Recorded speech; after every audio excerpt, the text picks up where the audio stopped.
Doors academy में आप लोगों का स्वागत है। आज के इस वीडियो में हम लोग घटना चक्र लेखपाल करंट अफेयर्स बुक से अंतर्राष्ट्रीय वाले जितने क्वेश्चन वन लाइनर फॉर्म में इस बुक में हैं, सबको इसी वीडियो में देख लेते हैं। तो यहाँ पे पहला क्वेश्चन है कि ईरान की असेंबली ऑफ एक्सपर्ट्स द्वारा नए सर्वोच्च नेता के रूप में किसे नियुक्त किया गया है? तो जो पुराने सर्वोच्च नेता थे, सुप्रीम लीडर ईरान के अली खamenei की मृत्यु के बाद मोजतबा खामनेई को ईरान का सर्वोच्च नेता के रूप में नियुक्त किया गया है। वर्ल्ड हेल्थ एक्सपो WHX 2026 का आयोजन कहाँ किया गया? तो ये दुबई में किया गया है 9 से 12 फरवरी 2026 को। और भारत ने किस देश के साथ रक्षा औद्योगिक सहयोग पर संयुक्त घोषणा पत्र हस्ताक्षरित किया है? तो ये यूनान के साथ। किसने आर्कटिक सेंट्री नामक एक नई मल्टी डोमेन मिशन लॉन्च की है? तो ये नाटो ने किया है। अब बौद्ध भिक्षुओं की वॉक फॉर पीस यात्रा का समापन मुख्य रूप से कहाँ हुआ है? तो ये वाशिंगटन DC में हुआ है। अमेरिका के द्वारा बांग्लादेश को रक्षा विकल्प ऑफर करने का मुख्य उद्देश्य क्या है? तो चीन के बढ़ते प्रभाव को काउंटर करने के लिए अमेरिका जो है वो बांग्लादेश को रक्षा विकल्प का ऑफर दे रहा है। और क्षारीय जल अपघटन को कानूनी मान्यता देने वाला यूनाइटेड किंगडम यानी UK का पहला क्षेत्र कौन सा है? तो स्कॉटलैंड है। वर्ल्ड ओबेसिटी एटलस 2026 के अनुसार बच्चों जिनकी उम्र 5 से 19 वर्ष है में high BMI body mass index और मोटापे के मामले में भारत का विश्व में कौन सा स्थान है? तो ये दूसरा स्थान है। भारत ने भयंकर सूखे और खाद्य संकट से निपटने के लिए किस अफ्रीकी देश को 1000 मीट्रिक टन चावल की मानवीय सहायता भेजी है? तो ये मलावी को। मार्च 2026 की फार्मेक्सिल की रिपोर्ट के अनुसार पश्चिम एशिया युद्ध के कारण भारतीय फार्मा क्षेत्र को कितने रुपए के निर्यात नुकसान का अनुमान है? तो ये 2500 से लेके लगभग 5000 करोड़ रुपए तक का। तो 2500 से 5000 करोड़ रुपए तक। पाकिस्तान द्वारा हाल ही में अफगानिस्तान में चलाए जा रहे सैन्य अभियान को आधिकारिक तौर पर क्या नाम दिया गया है? तो ऑपरेशन गजब लिल हक। वेनेजुएला का वह कौन सा प्रसिद्ध क्षेत्र है जो अपने विशाल सोने, हीरे और कोल्टन खनिजों के भंडार के लिए विश्व स्तर पर चर्चा में है? तो है ओरिनोको माइनिंग आर्क। भारत के किस शीर्ष अधिकारी ने भूटान की यात्रा कर वहां की न्यायिक व्यवस्था के डिजिटलीकरण के लिए भारत के समर्थन की पेशकश की है? तो भारत के मुख्य न्यायाधीश CJI सूर्यकांत थे जो भूटान की यात्रा पर गए थे। और भारत के CJI ने भूटान के दुर्गम पहाड़ी क्षेत्रों में आम नागरिकों तक न्याय की पहुंच सुनिश्चित करने के लिए किस विशेष डिजिटल मॉडल का सुझाव दिया? तो जस्टिस कियोस्क मॉडल का इन्होंने सुझाव दिया है। अब भारत के CJI ने भूटान की न्यायिक आधुनिकीकरण के लिए भारत के किस सफल सरकारी प्रोजेक्ट को एक आदर्श मॉडल के रूप में प्रस्तुत किया है? तो ई-कोर्ट्स मिशन मोड प्रोजेक्ट। अब भूटान के प्रधानमंत्री कौन है जिनसे भारत के CJI ने विधिक शिक्षा और तकनीकी चुनौतियों पर विस्तृत चर्चा की? तो थे शेरिंग तोब्गे, ये भूटान के प्रधानमंत्री हैं। हिंद महासागर में अमेरिकी पनडुब्बी द्वारा डुबोए गए ईरानी नौसेना के मौज क्लास युद्धपोत का नाम क्या था? तो उस युद्धपोत का नाम था आयरिश देना, ये ईरानी नौसेना का था। वर्ष 2026 के लिए चीन ने अपने रक्षा बजट में कितने वृद्धि की घोषणा की है? तो ये 7% अपना रक्षा बजट चीन बढ़ा रहा है। नेक्स्ट है कि संयुक्त राष्ट्र की एक रिपोर्ट के अनुसार वैश्विक स्तर पर महिलाओं के पास पुरुषों की तुलना में कितने प्रतिशत कानूनी अधिकार हैं? तो ये 64%। 16 वर्ष से कम उम्र के बच्चों के लिए सोशल मीडिया पर पूर्ण प्रतिबंध लगाने की घोषणा किस देश ने की है? तो इंडोनेशिया ने। यूरोपीय संसद ने यूक्रेन के लिए कितने अरब यूरो के ऋण पैकेज को मंजूरी दी है? तो 90 अरब यूरो। नवीनतम आंकड़ों के अनुसार वर्ष 2025 में दुबई इंटरनेशनल एयरपोर्ट पर अंतर्राष्ट्रीय यात्री यातायात के मामले में किस देश ने शीर्ष स्थान प्राप्त किया है? तो Bharat. Road to AI impact summit का आयोजन कहाँ किया गया? तो दुबई में। भ्रष्टाचार बोध सूचकांक 2025 किस संगठन द्वारा जारी किया गया है? तो ट्रांसपेरेंसी इंटरनेशनल द्वारा। यह सूचकांक जारी करने वाली संस्था ट्रांसपेरेंसी इंटरनेशनल, इसका मुख्यालय कहाँ स्थित है? तो बर्लिन जो जर्मनी में है। और भ्रष्टाचार धारणा सूचकांक जो वर्ष 2025 में 182 देशों की सूची में भारत को कौन सा स्थान प्राप्त हुआ है? तो भारत को स्थान प्राप्त हुआ है 91।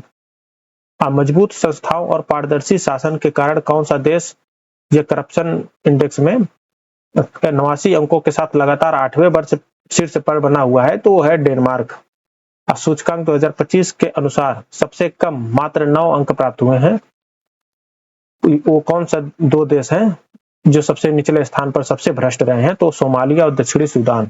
और इसी भ्रष्टाचार सूचकांक की बात कर रहा है कि शीर्ष 3 सर्वाधिक ईमानदार देश कौन से हैं? तो डेनमार्क, फिनलैंड और सिंगापुर। भारत ने किस पड़ोसी देश को उसके आगामी चुनाव में लॉजिस्टिक सहायता के रूप में 600 से अधिक वाहन भेजे थे? तो ये नेपाल को भेजे थे। किस देश ने ईंधन की भारी कमी और जमाखोरी को रोकने के लिए सभी वाहनों के लिए QR कोड पंजीकरण प्रणाली को अनिवार्य कर दिया? तो ये श्रीलंका।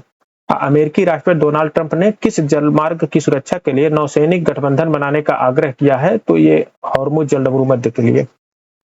किस वैश्विक नेता ने आधिकारिक रूप से स्वीकार किया है कि सुरक्षा परिषद की व्यवस्था में समस्या है और यह वर्तमान दुनिया का प्रतिनिधित्व नहीं करती?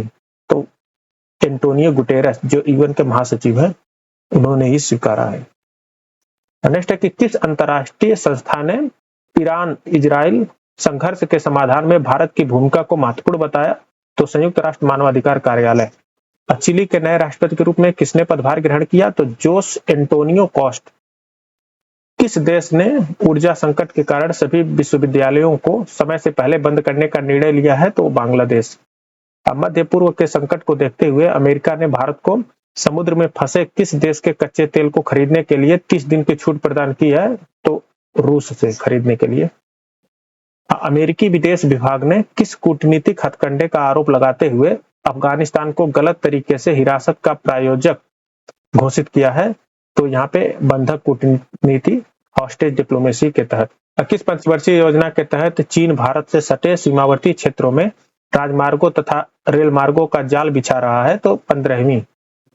संयुक्त राष्ट्र में भारत के किस स्थानीय प्रतिनिधि ने अफगानिस्तान पर पाकिस्तान के हवाई हमलों को अंतर्राष्ट्रीय कानून का खुला उल्लंघन बताया? तो हरीश पर्वथानेनी, जो भारत के स्थायी प्रतिनिधि हैं संयुक्त राष्ट्र में। मोबाइल वर्ल्ड कांग्रेस का आयोजन कहाँ किया गया? तो बार्सिलोना, स्पेन में। हिंदू देवी देवताओं के दुर्लभ चित्रों की हाउस होल्ड गार्ड्स नामक प्रदर्शनी कहाँ आयोजित की जा रही है? तो the metropolitan museum of art, New York शहर, USA में। नेक्स्ट है कि अमेरिका ने पश्चिम एशिया संकट के बीच इजराइल को कितने मूल्य के आपातकालीन हथियार सौदे को मंजूरी दी है? तो $151.8 मिलियन का। 14वीं राष्ट्रीय जन कांग्रेस के दौरान प्रेस कॉन्फ्रेंस को संबोधित करने वाले चीन के वर्तमान विदेश मंत्री कौन है? तो वांग यी। शील्ड ऑफ दी अमेरिकाज शिखर सम्मेलन का आयोजन कहाँ किया गया? तो फ्लोरिडा, USA में। किस देश के राष्ट्रपति ने क्षेत्रीय तनाव को कम करने के लिए अपने पड़ोसी खाड़ी देशों पर हुए मिसाइल हमलों के लिए सार्वजनिक रूप से माफी मांगी है? तो ईरान ने। ये सब मार्च 2026 का न्यूज है, वर्तमान से इसको मत जोड़िएगा। नेक्स्ट है कि किस पड़ोसी देश की सैन्य सरकार ने 10,000 से अधिक कैदियों को आम माफी दी है? तो म्यांमार ने ऐसा किया है। हाल ही में ईरान पर अमेरिका और इजराइल के सैन्य हमलों के बाद अंतर्राष्ट्रीय परमाणु ऊर्जा एजेंसी की विशेष आपातकालीन बैठक कहाँ आयोजित की गई? तो वियना, ऑस्ट्रिया में। हाल ही में ड्रोन हमले के बाद सुरक्षा कार्डों से बंद की गई रास तनूरा रिफाइनरी किस देश की सबसे बड़ी घरेलू तेल रिफाइनरी है? तो सऊदी अरब की। भारत और कनाडा के बीच कितने मूल्य का ऐतिहासिक यूरेनियम आपूर्ति समझौता हस्ताक्षरित हुआ है? तो $2.6 अरब का। चीन में भारत के राजदूत ने किस स्थान पर महात्मा गांधी की प्रतिमा का अनावरण किया? तो हांगकांग के इंडिया क्लब में। हाल ही में ब्रिटेन के किस शहर में स्थित भारत हिंदू समाज मंदिर के परिसर की बिक्री पर लंदन हाईकोर्ट ने अंतरिम रोक लगा दी है? तो पीटर बरो। भारत की राजकीय यात्रा पर आए फिनलैंड के राष्ट्रपति का क्या नाम है? तो डॉक्टर अलेक्जेंडर स्टब। ईरान संघर्ष के कारण यूरोपीय संघ ने किस समूह की आपातकालीन बैठक बुलाई? तो गैस और तेल समन्वय समूह। भारत और खाड़ी सहयोग परिषद के बीच मुक्त व्यापार समझौते की संदर्भ शर्तों पर हस्ताक्षर कहाँ किया गया? तो नई दिल्ली में। यूनिसेफ ने AI से तैयार बच्चों के असली चित्रण को क्या माना है? तो बाल यौन शोषण। किस देश ने दुनिया की दूसरी भूमिगत परिवहन प्रणाली बोरिंग कंपनी टाइप शुरू करने की घोषणा की है? तो दुबई। वर्ल्ड गवर्नमेंट समिट 2026 का आयोजन कहाँ किया गया? तो दुबई में। यूरोपीय संघ ने किस संगठन को आतंकवादी घोषित किया है? तो इस्लामिक रिवॉल्यूशनरी गार्ड। 16 वर्ष से कम उम्र के चिल्ड्रन के लिए सोशल मीडिया पर पूर्ण प्रतिबंध लगाने वाला पहला यूरोपीय देश कौन सा है? तो स्पेन है। स्पेन ने इस प्रतिबंध की घोषणा किस वैश्विक मंच पर की? वर्ल्ड गवर्नमेंट समिट 2026 दुबई में। स्पेन सरकार ने सोशल मीडिया को बच्चों के लिए क्या कहकर संबोधित किया? Digital Wild West. स्पेन से पहले दुनिया का वह पहला देश कौन सा था जिसने 16 वर्ष से कम उम्र के बच्चों पर यह प्रतिबंध लगाया? तो ऑस्ट्रेलिया था वो। अब भारतीय नौसेना को पहली मानव रहित सतही पोत किस कंपनी ने सौंपी? तो Sagar defence engineering private limited, Mumbai ने। रूस ने किस नई परमाणु पनडुब्बी को लॉन्च किया है? तो है खाबारोव्स्क। नेक्स्ट है कि भारत और कनाडा ने किस मुद्दे पर साझा कार्य योजना तैयार करने पर सहमत जताई है? तो राष्ट्रीय सुरक्षा और कानून प्रवर्तन। प्रधानमंत्री नरेंद्र मोदी ने जापान की किस प्रधानमंत्री को जापान की हाउस ऑफ रिप्रेजेंटेटिव यानी प्रतिनिधि सभा चुनावों में उनकी ऐतिहासिक जीत पर बधाई दी है? तो सनाए ताकाइची। भगवान बुद्ध के देवनीमोरी अवशेषों की पहली अंतर्राष्ट्रीय प्रदर्शनी कहाँ लगी? तो गंगा रामया मंदिर, कोलंबो। फ्रांस ने कहां पर अपना कॉन्सुलेट जनरल खोलने की घोषणा की? तो ग्रीनलैंड में। फ्रांस ग्रीनलैंड में राजनयिक मिशन खोलने वाला कौन सा देश बना? तो यह पहला देश है। अमेरिकी राष्ट्रपति डोनाल्ड ट्रंप ने ग्रीनलैंड मुद्दे पर कितने यूरोपीय देशों पर 10% शुल्क लगाने की घोषणा की? तो 8 देशों पर। अब अमेरिकी राष्ट्रपति ट्रंप ने ग्रीनलैंड के मुद्दे पर किन देशों पर प्रस्तावित टैरिफ रद्द करने की घोषणा की? तो यूरोपीय देशों पर। पहले उन्होंने घोषणा किया था उसको टैरिफ लगाने की, बाद में उसको हटा दिए। दुनिया का सबसे बड़ा पर्पल स्टार सैफायर किस देश में मिला है? तो श्रीलंका में। हेमंत सोरेन को किस मंच की वार्षिक बैठक में व्हाइट बैज से सम्मानित किया गया? तो विश्व आर्थिक मंच ने। और यह बैठक कहाँ आयोजित हुई? तो दावोस, स्विट्जरलैंड में। वर्ष 2026 की ये विश्व आर्थिक मंच बैठक का मुख्य थीम क्या था? तो संवाद की भावना। विश्व का सबसे बड़ा कंप्रेस्ड एयर एनर्जी स्टोरेज संयंत्र किस देश में संचालित किया गया है? तो चीन में। नेक्स्ट है कि चर्च ऑफ इंग्लैंड की पहली महिला बिशप किसे बनाया गया है? लिब्बी लेन को। किस देश में पहली राष्ट्रीय पैसेंजर ट्रेन सेवा इतिहाद रेल के नाम से शुरू हुई है? तो संयुक्त अरब अमीरात में। बांग्लादेश ने किस देश को हिल्सा मछली का निर्यात करने की घोषणा की है? तो वो है भारत। थाईलैंड के नए प्रधानमंत्री कौन चुने गए हैं? तो अनुतिन चार्नविराकुल। ब्राजील के पूर्व राष्ट्रपति जेयर बोल्सोनारो को कितनी सजा सुनाई गई? तो 27 साल 3 महीने की। बोल्सोनारो पर मुख्य आरोप क्या था? तख्तापलट की साजिश करना। भारत का पहला विदेशी अटल इनोवेशन सेंटर कहां खोला गया? तो आईआईटी दिल्ली आबू धाबी परिसर में। किसे ब्रिटेन का उप प्रधानमंत्री नियुक्त किया गया? तो डेविड लैमी को। 25वें संघाई सहयोग संगठन एससीओ शिखर सम्मेलन 2025 का आयोजन कहां किया गया? तो ये 31 अगस्त से 1 सितंबर तक 2025 में आयोजन हुआ था तियानजिन, चीन में। इस सम्मेलन का मुख्य एजेंडा किस विषय पर केंद्रित था? तो क्षेत्रीय सुरक्षा, आर्थिक विकास और आतंकवाद से निपटने पर। उस समिट में प्रधानमंत्री मोदी भी शामिल हुए थे और मोदी की चीन यात्रा जो हुई थी वो 7 वर्ष बाद हुई थी।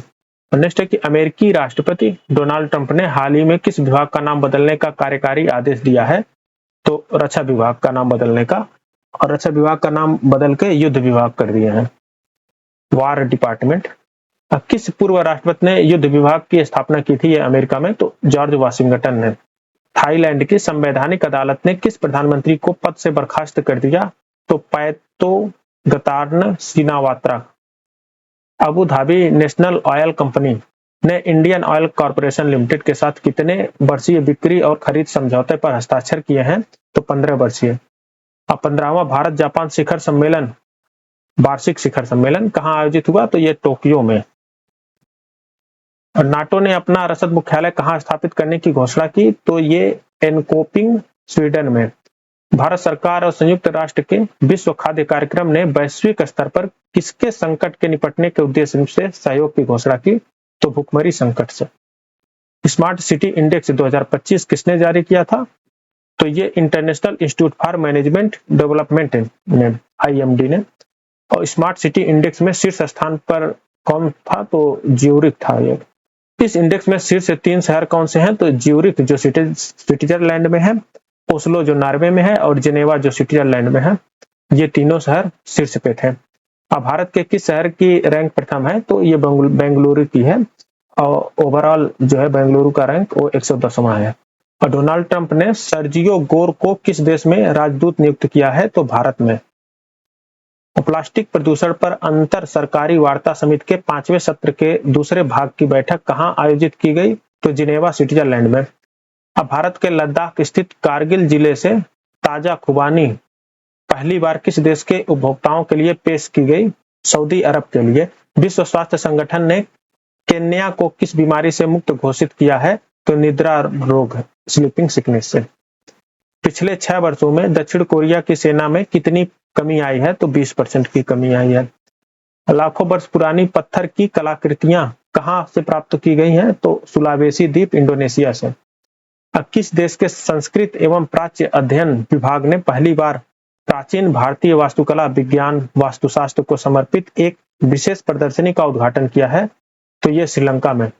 किस देश ने बलूचिस्तान लिबरेशन आर्मी को विदेशी आतंकवादी संगठन घोषित किया? तो ये अमेरिका ने।